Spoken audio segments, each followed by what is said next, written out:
Selamat pagi semuanya. Alhamdulillah ya hari ini kita bisa kelas lagi, bisa bertemu lagi di pertemuan yang ketiga gitu ya. Semoga kalian masih sehat, gitu, masih diberikan kesehatan, apalagi di masa pandemi seperti ini. Jangan lupa untuk selalu jaga kesehatan dan juga semangatnya juga harus dijaga ya, supaya semangatnya itu tetap baik ya untuk mengikuti pembelajaran di kelas online. Entah itu pelajaran fisika ataupun pelajaran yang lainnya, semoga kalian tetap semangat.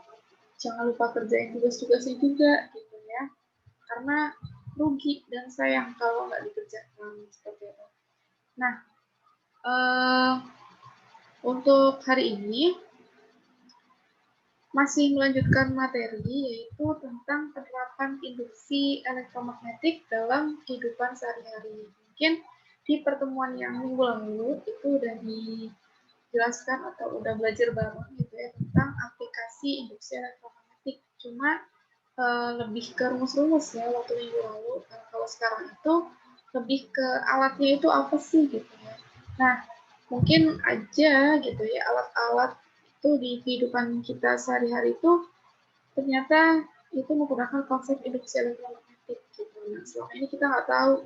Nah, dengan kita belajar, kita jadi tahu seperti itu. Kita sama-sama belajar. Nah, mungkin yang pertama, ini udah kelihatan ya sebenarnya.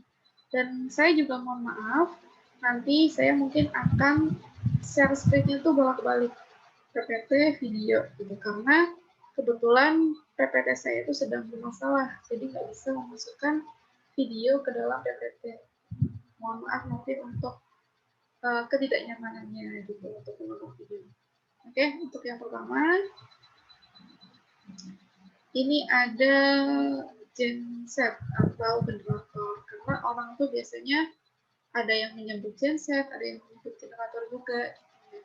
Nah, kita apa ya, mengingat kembali gitu ya pada materi di pertemuan yang pertama, gitu ya, pertemuan pertama atau kedua. Intinya udah pernah dibahas, yaitu generator adalah alat yang mengubah energi gerak menjadi energi listrik. Nah, ini salah satu gambar dari genset. Nah, mungkin lebih enaknya gitu ya, kita mungkin nonton video dulu ya. Saya stop dulu.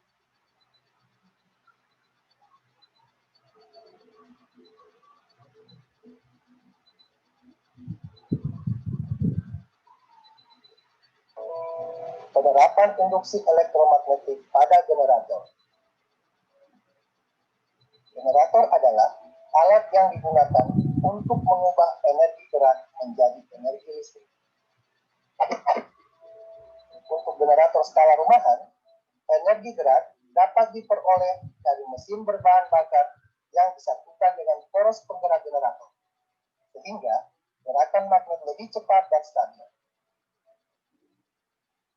Generator ini biasa disebut genset karena antara pembangkit listrik dan mesinnya telah dibuat sepaket.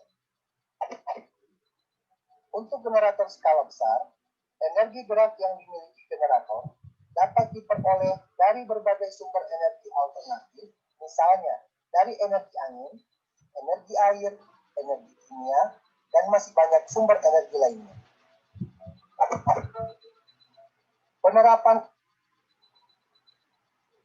tadi penjelasan gitu ya tentang generator. Nah, mungkin yang pernah dijelaskan gitu ya sedikit saya mengulang kembali gitu ya tentang cara kerja dari si generator. Jadi cara kerjanya itu energi gerak itu akan memutar kumparan. Nah, nanti dia akan menghasilkan perubahan flux magnet. Maka timbullah gejala induksi dan arus induksi. Sehingga komutator itu berfungsi mengubah arus listrik AC menjadi DC pada generator DC. Nah, sedangkan cincin luncur berfungsi menghasilkan arus listrik AC pada generator AC. Nah, kira-kira seperti itu cara kerja dari si generator. Nah, untuk contoh yang kedua yaitu dinamo pada sepeda. Nah, dinamo pada sepeda mungkin kalian pernah memakai ataupun pernah melihat sepeda yang ada lampunya. Nah, ya kan biasanya kalau lagi di sepedanya itu melaju gitu ya, kadang-kadang lampunya itu redup, terang. Nah, itu salah satu pengaruh dari adanya dinamo. Nah, lebih jelasnya kita tonton video lagi juga ya.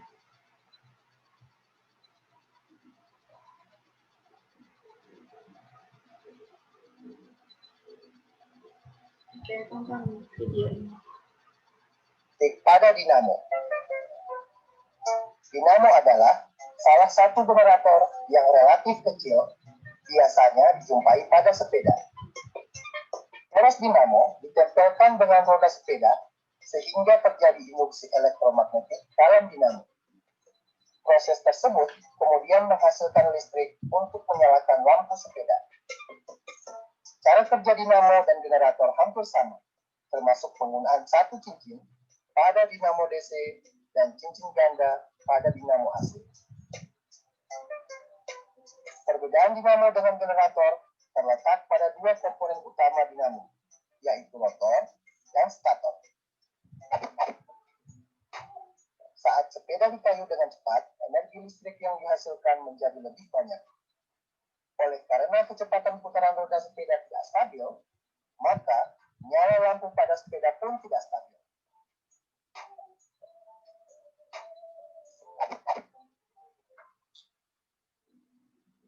Nah, itu tadi penjelasan dari penggunaan dinamo pada sepeda gitu. Nah, untuk selanjutnya, contoh selanjutnya itu ada motor listrik. Motor listrik itu ini yang hijau. Ya, ini biasanya tuh sering disebut dengan motor listrik. Nah, penggunaan motor listrik ini banyak sekali dalam alat-alat rumah tangga, misal seperti kipas angin, terus penyedot debu, itu juga menggunakan motor listrik, dan masih banyak lagi. Dan salah satu juga digunakan pada sepeda listrik. Nah, kenapa sepeda listrik ini tanpa dikayuh, tapi dia bisa melaju gitu. Nah, itu salah satunya karena penerapan dari motor listrik. Motor listrik ini sebenarnya masih keluarga juga dari generator, seperti dinamo juga keluarga dari generator. Istilahnya seperti itu ya. Oke, untuk selanjutnya ini adalah gitar listrik. Nah, ternyata gitar listrik ini juga menggunakan prinsip dari konsep induksi elektromagnetik. Nah, mungkin penjelasannya bisa kita lihat video berikut.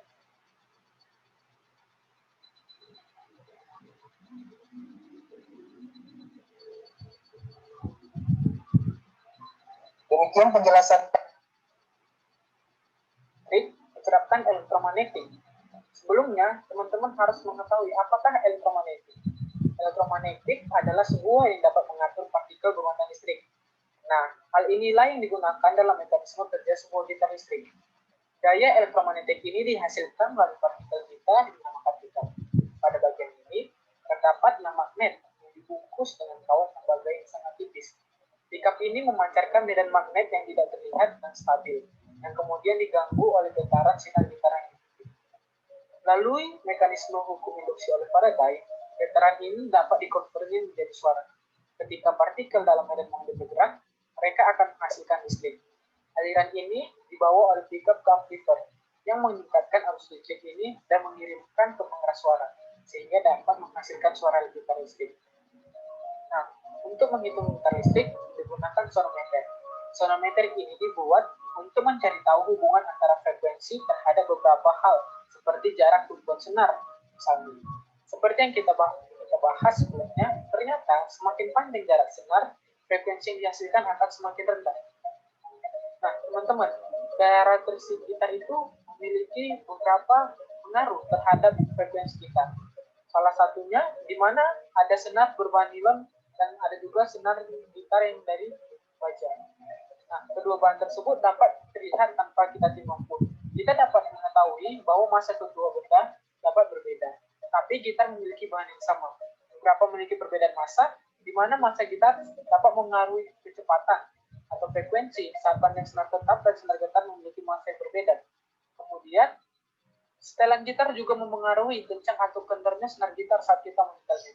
Kencang atau kendornya senar gitar yang kita atur memengaruhi pada cepat rapat gelombang, di mana semakin kencang kita menyetel senar gitar tersebut, maka nada yang kita dapatkan semakin tinggi. Begitu juga saat kita menyetelnya dengan kendor, nada yang dihasilkan akan semakin rendah. Hal ini dapat dibuktikan. Nah, ternyata pada gitar listrik juga petikan memengaruhi tingginya bentuk gelombang. Semakin pelan kita memetik senar gitar, maka semakin kecil amplitudo yang didapat. Semakin kecil amplitudo gelombang yang kita dapat, maka akan semakin kecil intensitas gelombang. Dan bunyi nada yang didengar akan semakin kecil. Begitu juga sebaliknya. Jadi, pada hukum fisika ini diterapkan hukum GGL induksi dan elektromagnetik serta hukum Faraday.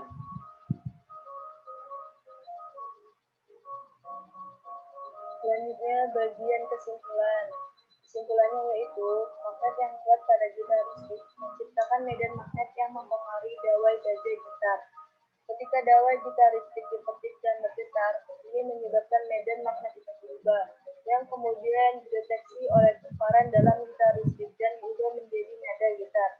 Ini berbeda dengan gitar biasa yang menghasilkan suara dari resonansi udara pada bagian dalam gitar. Suara yang dihasilkan oleh gitar listrik dipengaruhi oleh bagian batang datar yang terdapat di bagian badan gitar dan biasa disebut pickup, di mana pickup tersebut berfungsi sebagai transducer yang menangkap getaran mekanik dari sinar gitar dan mengubah getaran tersebut menjadi sinyal atau gelombang elektrik yang kemudian diteruskan ke penguat suara. Oleh karena itu, gitar listrik dapat menghasilkan suara yang lebih nyaring dibandingkan dengan gitar biasa. Oke. Itu tadi penjelasan tentang gitar listrik gitu ya. Kita kembali ke PPT.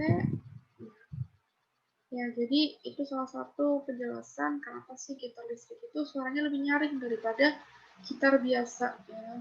Itu salah satunya karena dalam gitar listrik itu dia juga menerapkan konsep tadi berupa GGL, terus elektromagnetik sama hukum Faraday, ya kan? Tadi dalam video tersebut.